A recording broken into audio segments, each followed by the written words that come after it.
কথিত এক মুখ্যমন্ত্রী এসপিকে অপদার্থ মন্তব্যের পরেও বদল হয়নি পরিস্থিতি। নির্খরচায় মদ ও সিঙ্গারার না মেলায় গুলি চালালেন এলাকার দাপুটে তৃণমূল নেতা, দাবি পরিবারের। মুখ্যমন্ত্রী নিজে অপদার্থ হলে তোমার এসপি তো অপদার্থ হবেই। এত খারাপ ঘটনার পরে মুখ্যমন্ত্রী বদল হচ্ছে না, তো এসপি কোত্থেকে বদল হবে? পশ্চিমবাংলার এমন অবস্থা হয়ে গেছে, এবং তৃণমূল কংগ্রেসের, আপনি জাস্ট এটাই আমরা ভেবে দেখার জন্য অনুরোধ করব সবাইকে, যে ক্ষমতার ঔদ্ধত্য বাড়তে বাড়তে বাড়তে বাড়তে কোথায় চলে গেছে। এখন আর কলতলার ঝামেলাতেও না, একটা চা সিঙ্গারা না পেলে তৃণমূলের নেতা অস্ত্র চালিয়ে দিচ্ছে, একটা মানুষের প্রাণ নিয়ে নিচ্ছে। সিঙ্গারার চেয়ে একটা মানুষের দাম কম এখন তৃণমূলের কাছে। একচেটিয়া ক্ষমতায় যখন আরজি করে ধর্ষণ হলো, তখন কলার তুলে ওরা বলেছিল না যে ধর্ষণ হোক, রেপ হোক, মার্ডার হোক, যাই হোক না কেন আমরা 6টায় আসন বাই ইলেকশানে জিতিয়ে দেখিয়ে দেবো, 6-0 জিতিয়ে দেখিয়ে দেবো। এবং সত্যিই জিতলো। ওই 6-0 তৃণমূল জিতে এটা প্রমাণ করে দিল যে পশ্চিমবাংলা ধর্ষণ করে খুন করেও আমরা ক্ষমতায় থাকবো। ধর্ষণ করে খুন করে যদি ক্ষমতায় এইভাবে থাকা যায়, তাহলে সত্যি সত্যি সিঙ্গারা না পেলে, এরপরে নকুলদানা না পেলে গুলি চালিয়ে দেবে। কেন চালাবে না? ওরা তো জেনে গেছে যে এইগুলো করেও আমরা ক্ষমতায় থাকতে পারবো, এবং ক্ষমতা আমাদেরকে আরও বেশি করে এইগুলো করার লাইসেন্স দেবে। গোষ্ঠী কন্দলের ইতিহাস তৃণমূলে প্রথম নয়, বিশেষ করে এলাকা দেখুন বীরভূম। অনুব্রত কাজল দ্বন্দ্বে নতুন মাত্রা বীরভূমের অন্দরে। তৃণমূলের ভয়ে প্রায় 6 মাস ঘরছাড়া তৃণমূলের লোকজন। দলীয় কোন্দলের নতুন রূপ বীরভূমে। কাজল গোষ্ঠীর বিরুদ্ধে অভিযোগ অনুব্রত অনুগামীদের। দেখুন, ওদের নিজেদের মধ্যে কি ঝামেলা, কে ঘরছাড়া। এর আগে অনুব্রতর অনুগামীদের হাতে সাগর ঘোষ, হৃদয় ঘোষদের পরিবারের আপনারা জানেন প্রাণ গেছে। নিজের গোষ্ঠীর লোককে ওরা খুন করেছে। পশ্চিমবাংলায় গত 13 বছরে তৃণমূলের হাতে আমরা আমাদের অনেক কর্মীকে হারিয়েছি। অন্যান্য রাজনৈতিক দলেরও কিছু কর্মী মারা গেছেন, কিন্তু তৃণমূলের হাতে যতজন তৃণমূল কর্মীর মৃত্যু হয়েছে, বামপন্থী, কংগ্রেস, বিজেপি, আইএসএফ সব যোগ করলে বোধহয় ওই সংখ্যাটার ধারে কাছে পৌঁছয় না। এটা আমাদের কাছে নতুন কিছু না। আমরা খালি এইটুকু বলতে পারি, তৃণমূলকে সরিয়ে যদি মানুষ আমাদেরকে বেছে নেন, আমাদেরকে সুযোগ দেন, তাহলে অনুব্রত কাজল শেখের জমানার আগেও যেরকম দল মত এবং গোষ্ঠী নির্বিশেষে সব মানুষ নিজের বাড়িতে থাকতেন, পরবর্তীকালেও তাই থাকবেন। আর যতদিন এদের এই ক্ষমতা থাকবে, ততদিন পর্যন্ত আজ এই গোষ্ঠীকে, কালকে ওই গোষ্ঠীকে ঘরছাড়া হয়ে বেড়াতেই হবে। কিচ্ছু করার নেই। শান্তি ফেরাতে পারি একমাত্র আমরা। আমাদেরকে মানুষ এই সুযোগ দিন, আমরা মানুষের কাছে আবেদন করছি। বাংলাদেশের পরিস্থিতির কথা মাথায় রেখে বনগাঁর পরে বাগদা সীমান্তবর্তী বাগদা গ্রাম পঞ্চায়েত নজরদারি বাড়াতে সীমান্তবর্তী গ্রামে 17টা সিসিটিভি ক্যামেরা লাগিয়েছে গ্রাম পঞ্চায়েত। তাহলে কি প্রশাসন ও বিএসএফ এর নজরদারিতে ভরসা নেই তাদের? নেই, বোঝাই যাচ্ছে। আবার এইটাও ঘটনা, গ্রাম পঞ্চায়েত কোথাও নজরদারি করতে সিসিটিভি লাগাচ্ছে। আবার এই তৃণমূলেরই আমরা দেখলাম বাংলাদেশ থেকে এসে একজন মালদাতে তৃণমূলের পঞ্চায়েত প্রধান হয়ে গেছে। তৃণমূলের কোথাও নেত্রী মাইকে বলছেন যে কারা কারা ঢুকেছেন ইল্লিগালি বলুন, আমাদের কাছে আসুন, সব ডকুমেন্ট বানিয়ে দিচ্ছি, বা ডকুমেন্ট ফেরি করছেন। সুতরাং এদের তো মুডের ওপর নির্ভর করছে। এখানে এদের রাজনীতি বলে কিছু নেই, পুরোটাই মুডের ওপর। যখন মুড হচ্ছে সিসিটিভি লাগানো, সিসিটিভি লাগাচ্ছে। আবার যখন মুড হচ্ছে ইল্লিগাল একজন নাগরিককে ইল্লিগাল ডকুমেন্ট বানিয়ে দিয়ে পঞ্চায়েত প্রধান করে দেওয়ার, তাকে পঞ্চায়েত প্রধান করে দিচ্ছে। দেখুন, আমরা বামপন্থীরা মনে করি পৃথিবীতে কোনো মানুষ ইল্লিগাল নন। আমরা বামপন্থীরা মনে করি বাংলাদেশের যে পরিস্থিতি, এক ভারত সরকারের বাংলাদেশের সঙ্গে আলোচনা করে চেষ্টা করা উচিত যাতে সেখানে পরিস্থিতি নর্মালাইজড হয়, কিন্তু এটা ভারত চাইলেই কালকে হয়ে যাবে না। বাংলাদেশ থেকেও যে মানুষ ভারতে আশ্রয় নিতে চান, আমরা অন্য সময় দেখি কেন্দ্রের সরকার সেই মানুষদের কথা বলে কত রাজনীতি করে, আমরা সিএএ করে আগত শরণার্থীদেরকে আমরা নাগরিকত্ব দেব। তাহলে আজকে যদি বাংলাদেশ থেকে শরণার্থী হয়ে কেউ আসতে চান, তার দিকেই বা বিএসএফ গুলি চালাবে কেন? কোনো একটা জায়গায় তো সরকারের নীতির সাথে সরকারের আজকের ভূমিকাকে মিলতে হবে। তাহলে তো এই প্রশ্ন আসবে যে আপনি কি সত্যি সত্যি বাংলাদেশের অত্যাচারিত হিন্দু মানুষের পক্ষে নাকি বিপক্ষে? যদি পক্ষেই হয়ে থাকবেন, এদিকে আপনি পার্লামেন্টে সিএ পাস করছেন, ওখানে বাগদা সীমান্তে গুলি চালাচ্ছেন, চোখ রাঙাচ্ছেন, এইটা কেন হবে? শীতলকুচিতে চোখ রাঙাচ্ছেন। অতএব সরকার শরণার্থীর প্রশ্নে একটা নীতি নিক, পরিষ্কার নীতি নিক, ধর্মনিরপেক্ষ একটা নীতি নিক, এবং ডেফিনেটলি আমাদের রাজ্যের মধ্যেও যেখানে যেখানে স্থানীয় মানুষ, প্রশাসন, পুলিশ, তাদেরও যা ভূমিকা পালন করার, ভারত সরকারের নীতির সঙ্গে সামঞ্জস্যপূর্ণ নীতি তারাও পালন করুক, এটাই আমরা চাই।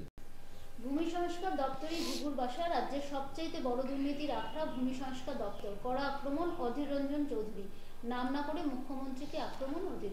দেখুন, পশ্চিমবাংলাতে না, এটা একটা 5 বছরের বাচ্চাও জানে, মানে আদিবাসীর জমি, পাহাড়ি মানুষ, নেপালি গোর্খা মানুষের জমি, যেগুলো কিনা বিক্রি হওয়ার কথা না, ভূমি সংস্কার দপ্তরে লোকাল বিএলআরও অফিসে টাকা দিয়ে 10 মিনিটের ব্যাপার জমির চরিত্র পাল্টে কাগজ বার করে নিয়ে চলে আসা। জলা জমি, ইস্ট ক্যালকাটা ওয়েটল্যান্ড, রুবি হাসপাতালের পেছনে থেকে শুরু করে একেবারে আপনাদের স্টুডিও যেখানে ওই অবধি রাজারহাট থেকে শুরু করে এই গোটা এলাকা একটার পর একটা জলা জমির ওপর রিসোর্ট তৈরি হচ্ছে, এমনকি শপিং মল তৈরি হচ্ছে, বড় বড় হাউজিং কমপ্লেক্স তৈরি হচ্ছে, পিকনিক স্পট তৈরি করার নাম করে ওখানে এখন ফুর্তির জায়গা তৈরি হচ্ছে, তৃণমূল নেতাদের ব্ল্যাক মানি ওখানে হোয়াইট হচ্ছে। দেখবেন সারা বছর হয়তো ওই পিকনিকের সিজনে 2-3 দিন 10 দিন বুকিং থাকে, কিন্তু সারা বছর একটা লোকই থাকে যার কাজ হচ্ছে রিসোর্টগুলোতে বসে বসে সারাদিন ধরে বিল বানিয়ে যাওয়া। তৃণমূল নেতাদের টাকাগুলো ওখানে হোয়াইট হয়, ফলস বিল বানিয়ে টাকাগুলোকে ওখানে হোয়াইট করা হচ্ছে, টাকাগুলো অ্যাকাউন্টে ফেলা হচ্ছে। জমির চরিত্র টাকা দিয়ে বদলে ফেলা বিএলআরও অফিস এখন একটা 5 বছরের বাচ্চার কাজ এটা এখন। এই যে আপনারা দেখলেন কদিন আগে কলকাতার এক কাউন্সিলর, 109 নম্বর ওয়ার্ডের কাউন্সিলর, তার বাড়ি নিয়ে অনেক প্রশ্ন উঠলো। আপনারা খবর নিয়ে দেখুন সরকারি নিয়মের বাইরে গিয়ে কীরকমভাবে দুটো প্লটকে অ্যামালগামেট করা হয়েছে।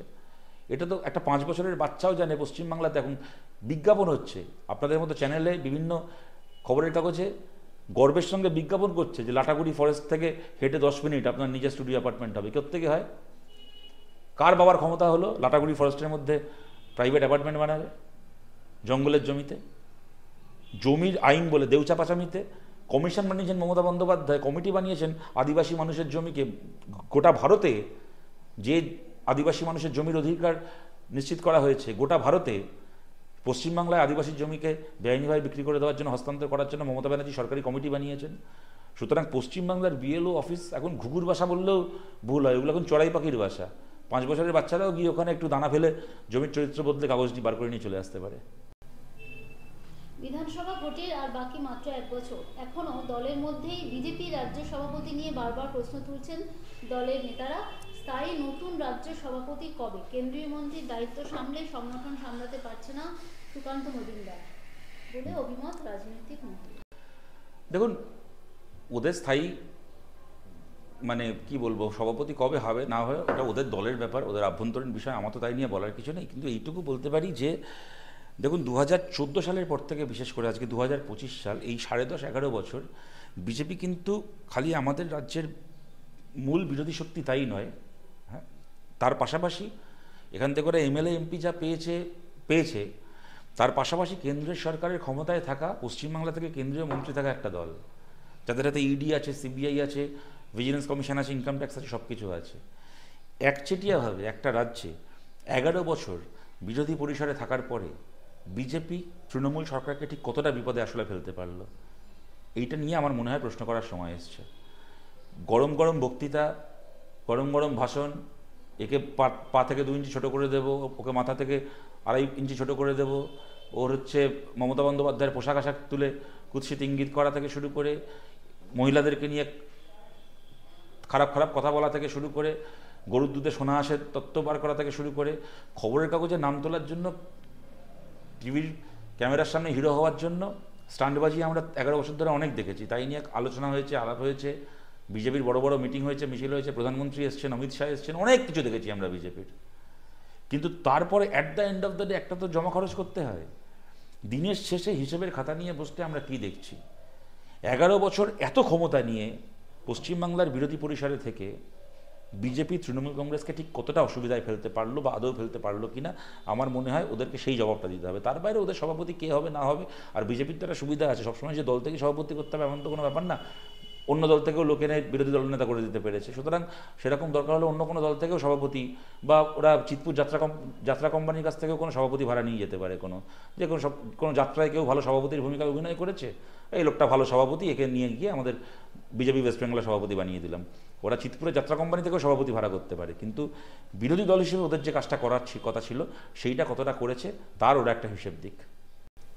TV9 বাংলার খবরের জের, বাংলাদেশি বলে চিহ্নিত তৃণমূলের প্রধান লাভলি খাতুনের সার্টিফিকেট বাতিল, ওবিসি সার্টিফিকেট বাতিল। ভিডিও বাংলাদেশি বলে চিহ্নিত করে তথ্যের গরমিলের কথা আগেই জানিয়েছিল রিপোর্টে, সেই তথ্য খতিয়ে দেখে তার ওবিসি সার্টিফিকেট বাতিল করল প্রশাসন। তাহলে কি এবার প্রধান পদ থেকে সরিয়ে দেওয়া হবে লাভলি খাতুনকে?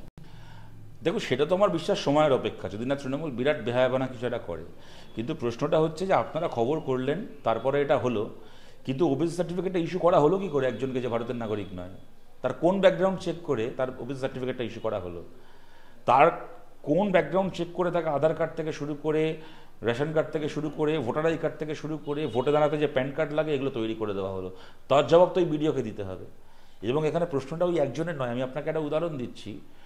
উত্তর দিনাজপুরের এখন জেলা সভাধিপতি যিনি রয়েছেন, ওখানকার এক এমএলএ গৌতম পাল, তার স্ত্রী পম্পা পাল 2014 সালে যে আসন থেকে প্রার্থী হয়েছিলেন সেটা ছিল এসসি রিজার্ভড আসন, তখন এসসি সার্টিফিকেট দিয়ে প্রার্থী হয়েছে।